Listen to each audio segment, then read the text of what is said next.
So hello, welcome to my channel which is Learn and Gain. So in this video I am going to explain the national income accounting. मैंने previous video में अपने national income के बारे में थोड़ा brief concept देने की कोशिश की थी और इस वीडियो में मैं नेशनल इनकम कैसे कैलकुलेट करते हैं with example I have just tried to explain you.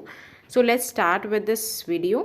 National income अब होता क्या है? So national income refers the income which is generated within a particular country by production of value of goods and services during a financial year. अब national income क्या होता है? National income होता है जो भी एक इनकम जनरेट होती है एक किसी पर्टिकुलर कंट्री के अंदर with in a period of time और अ फाइनेंशियल ईयर. एंड वो इनकम जनरेट होती कैसे? अब वो इनकम जनरेट होती है after the like production of goods and services. और जो एक कंट्री के अंदर जितनी भी वैल्यू या प्रोडक्शन होता है गुड्स एंड सर्विसेज का, then we exchange that goods and services in terms of money. उसे हम मनी के थ्रू लाइक एक्सचेंज करते हैं. After that generation is known as national income. तो जो भी एक इनकम जनरेट होती है after that production of goods and services उसको हम नेशनल इनकम कहते हैं. So it can be calculated by total value of all goods and services produced plus net income from abroad. अब उसे अगर नेशनल इनकम कैलकुलेट करना है तो हम total value of goods and जितनी भी हमारी गुड्स एंड सर्विसेज प्रोड्यूस हुई है उनका सम टोटल करके after that we can add that on that the net income from abroad. जो इनकम एब्रॉड से हुई है देन उसको ऐड करके हम नेशनल इनकम कैलकुलेट कर सकते हैं. According to A.C. Pigoy, what he said that national income is that part of the objective income of the community including of course income derived from abroad which can be measured in money. So पिगाओ ने क्या बताया? National income वो part होता है किसी income या किसी community के इनकम का जिसके अंदर हम इनकम को इंक्लूड करते हैं और ऑब्वियसली वो इनकम भी जो अब्रॉड से हमें मिलती है एंड जिसको हम इन टर्म्स ऑफ मनी के रूप में हम मेजर करते हैं उसे हम नेशनल इनकम. लाइक अगर हमें कोई इनकम होती है लाइक इनकम इन काइन या किसी काइन में गिफ्ट में मिलता है देन हम उसे नहीं कैलकुलेट करते हैं. Which can be measure in terms of money that is included in the national income only. अब डिटर्मिनेशन ऑफ नेशनल इनकम. अब नेशनल इनकम को डिटरमाइन कैसे कर सकते हैं? So national income can be determine through following factors. Expenditure method है, income method है, product method है. ये मैंने पिछली वीडियो में बताया था. उस वीडियो को मैं अपने डिस्क्रिप्शन में लिंक दे दूँगी आपको. एंड अब फर्स्ट जीडीपी क्या होता है, जीएनपी क्या होता है? GDP means gross domestic product and this is the market value of final goods and services which is produced in the boundary of a country during a financial year. So GDP means होता है कि वो market value final goods और services की जो एक country के अंदर with in a boundary of the country के अंदर प्रोड्यूस होती है एक फाइनेंशियल ईयर के. सो उन सबका टोटल ग्रॉस डोमेस्टिक प्रोडक्ट होता है. और जब हम gross GNP gross net product या ग्रॉस नेशनल प्रोडक्ट की बात करते हैं, so this is the like market value of goods and services which is produced in the boundary of a country during a financial year, जिसमें हम plus कर देते हैं net income from abroad. Gross domestic and gross national income में बस यही difference है कि उसमें हम सिर्फ सारी गुड्स एंड सर्विसेज को प्लस कर देते हैं एंड जब हम ग्रॉस नेशनल प्रोडक्ट की बात करते हैं तो उसके अंदर हम ऑल गुड्स एंड सर्विसेज का market value plus net income जो हमें अब्रॉड से होती है उसे भी प्लस करते हैं. Points to remember. अब कौन से पॉइंट्स हैं जब हमें रिमेंबर करने चाहिए जब हम अकाउंटिंग कर रहे हैं, मतलब नेशनल इनकम को निकाल रहे हैं या कैलकुलेट कर रहे हैं? तो in the calculation GDP we have to include only final goods and services and value added. और हाँ, ये याद रखना है पॉइंट्स क्या है इंपॉर्टेंट. जब हम किसी जीडीपी को निकाल रहे हैं तो सिर्फ हमें फाइनल गुड्स एंड सर्विसेज को ही लेना है, ठीक है? So only final and goods services को ही लेना है. एंड वैल्यू एडेड मेथड है दूसरा. वैल्यू एडेड मतलब अगर माना आपने कोई प्रोडक्शन किया है 100 रुपये का कॉस्ट लगाकर आपने कोई प्रोडक्शन किया है, आफ्टर 10 में 10 रुपये का आपने और कॉस्ट ऐड कर दिया तो हम 110 नहीं लेंगे क्योंकि 100 तो पहले हमने कैलकुलेट कर ली ना. तो अगर हमें फाइनल वैल्यू जनरेट निकालनी है तो हम सिर्फ वैल्यू एडेड मतलब कितना वैल्यू ऐड किया है, 10 रुपये ऐड किया, सो 10 रुपये लेकर कर सकते हैं, ठीक है? या फाइनल गुड्स मतलब 100 और 10 तो कितना हुआ 110 टोटल वैल्यू ले सकते हैं. या अदर मेथड है कि 100 पहले लिया था देन हमने दूसरा लाइक वैल्यू ऐड की 10 रुपीज़ की तो हमारा प्रोडक्शन 110. तो इस तरीके से फाइनल गुड्स की वैल्यू को ही कंसिडर करते हैं जब हम जीडीपी निकालते हैं। दूसरा, इकोनॉमिक एक्टिविटीज़ को ही हमें इंक्लूड करना चाहिए जब हम जीडीपी निकाल रहे हैं, नॉन इकोनॉमिक एक्टिविटीज़ को नहीं निकाल। अब इकोनॉमिक एक्टिविटीज़ क्या होती है? इकोनॉमिक एक्टिविटीज़ वो एक्टिविटीज़ होती है जो एक कंट्री के अंदर परफॉर्म की जाती है, which help in the production of goods and services and which generate some income. So इसे इकोनॉमिक एक्टिविटीज़ कहते हैं। In the national income we have to include the value of production of that particular year, मतलब particular year means current year in which year we are finding the GDP. अब जब हम national income निकालने जा रहे हैं तो GDP निकालते हैं, तो हमें सिर्फ जिस ईयर की जीडीपी निकाल रहे हैं तो उसी ईयर की इनकम को हमें ऐड करना होता है। अगर हम उस पर्टिकुलर ईयर की निकालें तो उसी ईयर के जितने भी इनकम्स हैं और प्रॉफिट्स हैं उन्हें ऐड किया जाएगा जब जीडीपी है। अदर प्रीवियस ईयर का इस ईयर के जीडीपी में इंक्लूड नहीं किया जाता। तो ये थ्री मेन पॉइंट्स है जो आपको कंसिडर करने हैं या याद रखने हैं जब आप जीडीपी निकालने जा रहे हो। So nominal and real GDP से स्टार्ट करेंगे। नॉमिनल जीडीपी क्या होता है? In the calculation nominal GDP we include current market price of produce goods during a period. अगर नॉमिनल जीडीपी हमें निकालना होगा तो करंट मार्केट प्राइस जो चल रहा है गुड्स एंड सर्विसेज का, उसको जो सेल करके जितनी इनकम जनरेट होती है, तो वो नॉमिनल जीडीपी उसके थ्रू हम निकाल सकते हैं। करंट मार्केट प्राइस जो चल रहा है मार्केट में, ठीक है, एक कंट्री में, उसे टोटल करके sum of that all goods and services का प्रोडक्शन को ऐड करके वैल्यू को, देन हम नॉमिनल जीडीपी निकाल सकते हैं। And when we talk about real GDP क्या होता है? सो रियल जीडीपी क्या होता है? Real GDP includes the value of goods and services of a particular year with change in price level. Real GDP की बात करते हैं तो हम price level means inflation rate को भी कंसिडर करते हैं, मीन्स एक्चुअल कितना जीडीपी इंक्रीज हुआ है according to the previous year. So calculation अगर रियल जीडीपी का निकालते हैं तो फॉर्मूला होता है nominal GDP and then we can divide that value in the with GDP deflator. अब जीडीपी डिफ्लेटर एक इंस्ट्रूमेंट है जो जीडीपी रियल जीडीपी निकालने के लिए यूज़ किया जाता है, like base year we can say. For example we can say like example लेते हैं, in the first quarter of 2017 US GDP grew by 3.4% on a nominal basis. Nominal basis पे 3.4% अब और 2% जो है इन्फ्लेशन रेट था। सो 3.4 उन्होंने टोटल नॉमिनल जीडीपी बताया। एंड जब हम रियल जीडीपी की बात करते हैं तो 2% हमारा इन्फ्लेशन रेट है, तो रियल एक्चुअल कितना हुआ? तो एक्चुअल जो ग्रू हुआ है वो हो 1.4% ऑन अ रियल बेसिस, जिसमें हम इन्फ्लेशन को एडजस्ट करके निकालते हैं। सो होप इस एग्जांपल से आपको समझ में आ गया। और nominal and real GDP, nominal GDP जैसे इस एग्जांपल ने बताया 3.4 जीडीपी था नॉमिनल बेसिस के अकॉर्डिंग, लेकिन 2% हमारा इन्फ्लेशन रेट था, तो एक्चुअल मीन्स रियल जीडीपी कितना हुआ? वो हुआ 1.4। So after nominal and real GDP, we have some measurements of national income in India.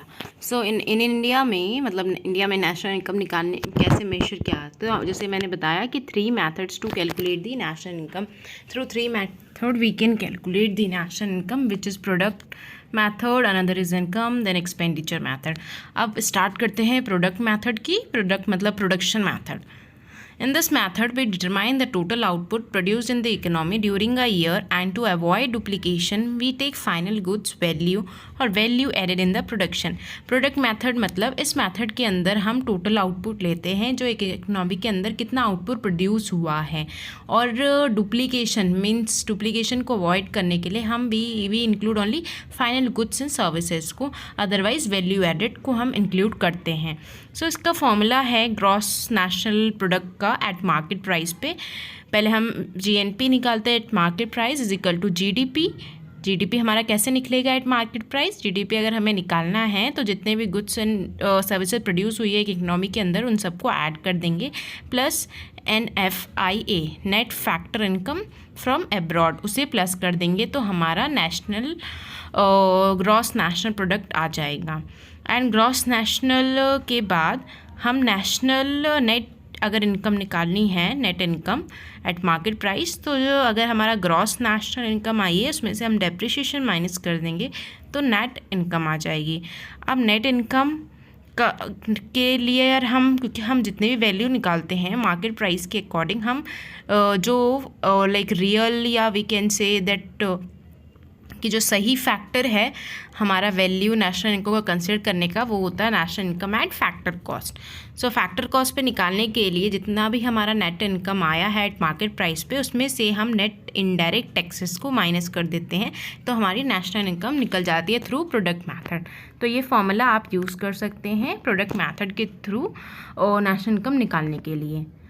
अब प्रैक्टिकल क्वेश्चन मैंने यहाँ पे लिया है, ये क्वेश्चन हैं जैसे इनडायरेक्ट टैक्स, डेप्रिसिएशन, रॉयल्टी, ये सब दिए हुए हैं। तो किस तरीके से हम नेशनल इनकम निकालेंगे? ऑब्वियसली हमें नेशनल इनकम निकालने तो एक फैक्टर कॉस्ट पे निकालेंगे ताकि हमारे पास एग्जैक्ट सही वैल्यू आए। तो उसके लिए हम जीडीपी निकालेंगे एट मार्केट प्राइस। अब यहाँ पर हमें जीडीपी एट मार्केट प्राइस दिया हुआ है जो है 900। सो हम इसे ले लेंगे, हमारा 900 हमारा है। सो हमने जीडीपी लिया एट मार्केट प्राइस जो हमें गिवन है। After that we have to add, क्या ऐड करना है? Net factor in payment from abroad जो हमारा है 20 रुपीज़, उसे हम ऐड करेंगे जिससे हमारा ग्रॉस और नेशनल इनकम निकल जाएगा। ग्रॉस नेशनल इनकम के बाद उसमें से डेप्रिसिएशन माइनस कर देंगे and depreciation then minus indirect taxes. अगर हमारी कोई सब्सिडीज़ है तो उन सबको ऐड कर देंगे, तो हमारा national income eight factor cost निकल जाएगा। एक एग्जाम्पल के थ्रू मैंने आपको वो फॉर्मूला समझाने की कोशिश की है, आप उस फॉर्मूले को कंसिडर करो जो मैंने फॉर्मूला यहाँ पर बताया था। यही हमने फॉर्मूला यहाँ पर इस्तेमाल किया है नेशनल इनकम निकालने के लिए।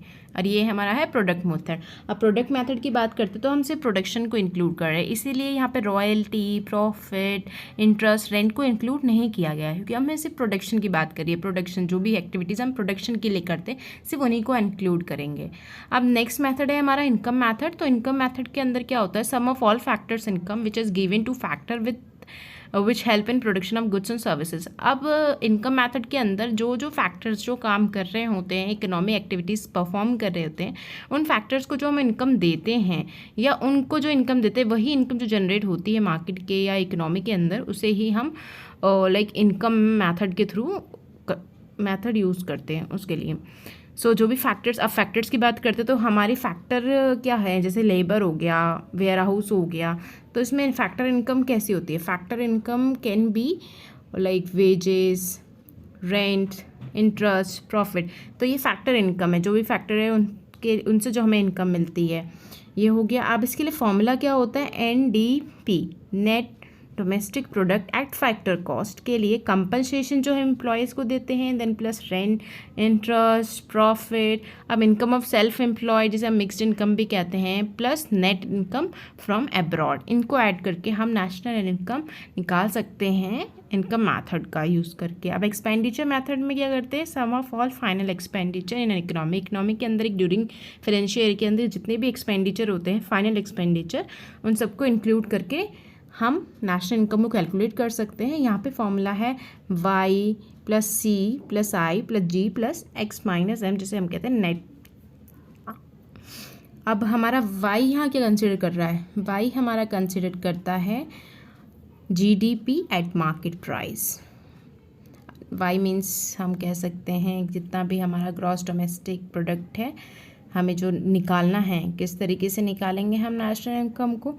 हमारी जितने भी प्राइवेट सेक्टर से एक्सपेंडिचर होते हैं या फाइनल कंज्यूमर गुड्स होते हैं, उन पर जितना भी हमारा खर्चा होता है प्राइवेट का, कंजम्पशन जो कस्टमर करता है, consumption, C means consumption, G means government expenditure जो गवर्नमेंट एक्सपेंड करती है, प्लस वो एक्सपेंडिचर। थर्ड, इन्वेस्टमेंट जो हम करते हैं वो भी एक एक्सपेंडिचर के अंदर है, तो वो इन्वेस्टमेंट कितनी हुई है इकोनॉमी के अंदर। Then plus export minus import, export minus import जो हमारा नेट वैल्यू आती है उसे हम ऐड कर देते हैं, तो हमारा इससे नेशनल इनकम निकल जाता है। ये है एक्सपेंडिचर मेथड। अब इन दोनों मेथड को मैंने प्रैक्टिकली समझाने की कोशिश की है।